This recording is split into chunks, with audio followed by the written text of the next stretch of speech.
Hello friends, welcome to our channel Weekend Class channel. Now we are starting a new chapter of the Indian economy of class 10th, that is sectors of the Indian economy.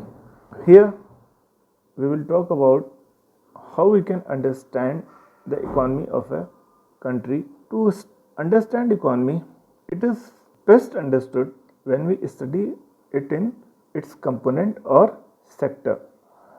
Now, this sectorial classification can be done on the basis of various criteria.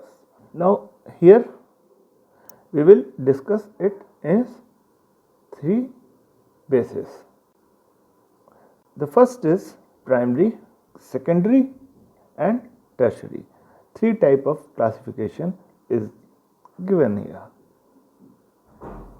The second type of classification is made between two type of sector, that is organized sector and unorganized sector. The third type of classification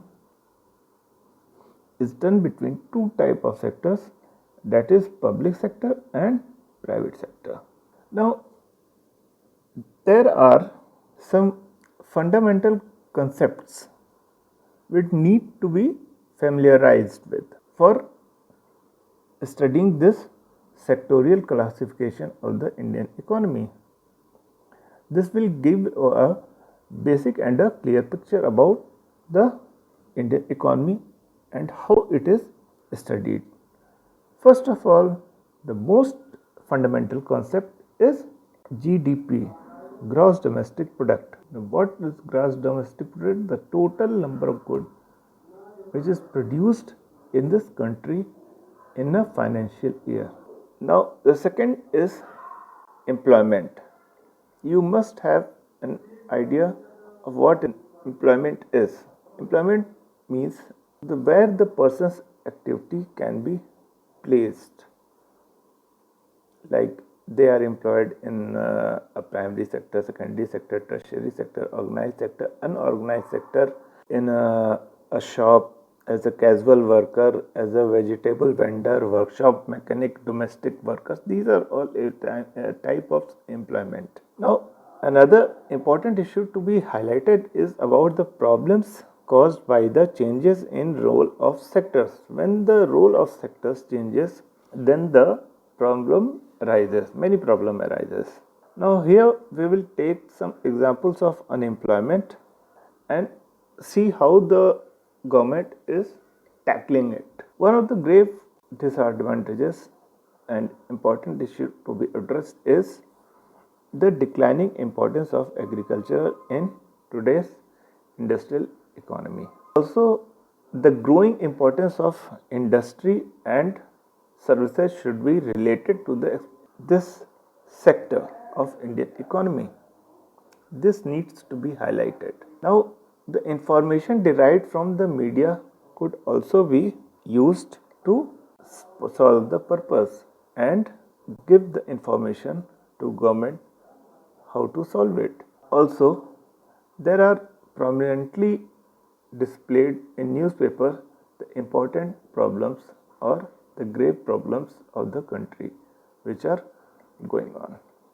Now, we will see that GDP data is taken from economic survey, the gross domestic product, and the employment figures are based on the data taken from National Sample Survey Organization, NSSO.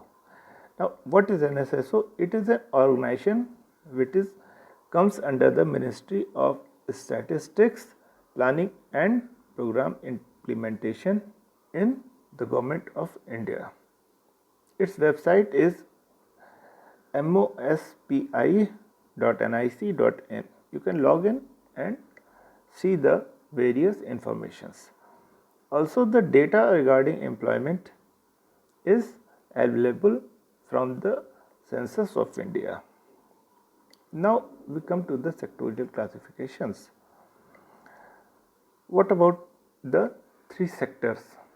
First of all, we will talk about the primary sector.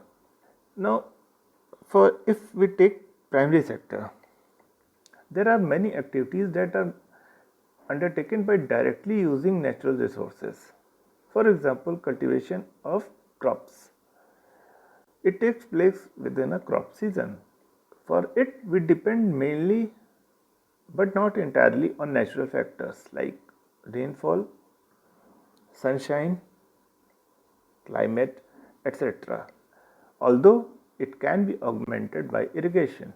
But basically, these factors, rainfall, climate, these are a very determining factor. Now, similarly, the allied activities like dairy depend on fodder, which is indirectly dependent on the agricultural produce. Milk is an other example of natural product. Similarly, the minerals and the mineral ores are also natural products. So, when we produce goods by directly exploiting natural resources, it is called an activity of the primary sector. This is because it forms the base of all other products that we make subsequently. Since most of the natural products we get are from agriculture, dairy, fishing, forestry, the sector is called agriculture and related sectors. This is very important, agriculture and related or allied sectors. So, as I told that the other examples of primary sectors are agriculture, dairy, fishing and forestry. Now we talk about the secondary sector. Activities in which natural products are changed into other forms via manufacturing that we associate with industrial activity is called primary sector activities.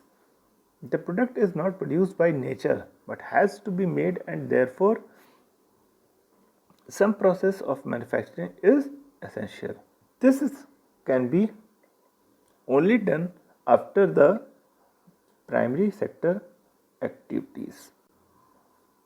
This is also called industrial sector.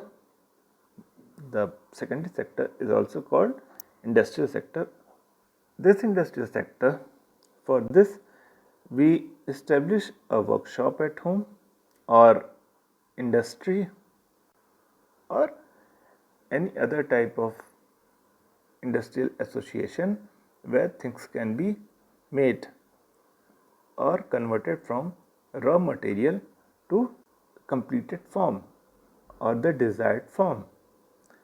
Like cotton fiber can be spun to weave cloth. Sugar cane can be converted to sugar. So, since this sector gradually becomes associated with the different kind of industries that come up, it is also called as industrial sector.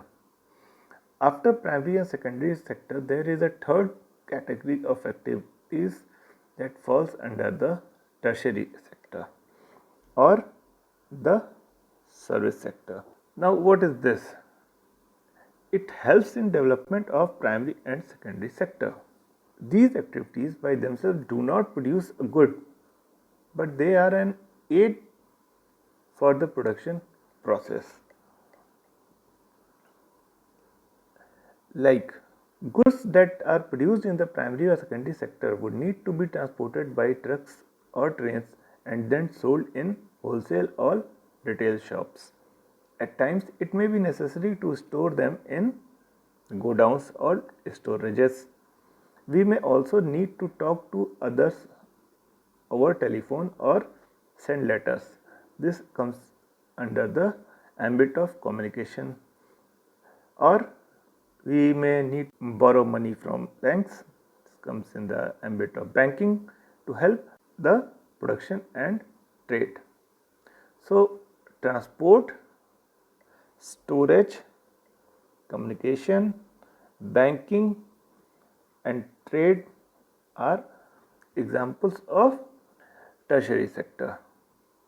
Since these activities generate service rather than goods, the tertiary sector is also called service sector.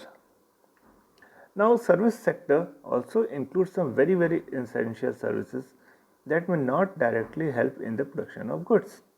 For example, we require teachers, doctors, lawyers, washermen, cobblers, administrative and accounting workers. In recent times, certain new services based on information technology such as internet cafe, ATM booths, call centers, software companies have also become important. Now, these all come under the ambit of service providers. So, today we are done with the three sectors of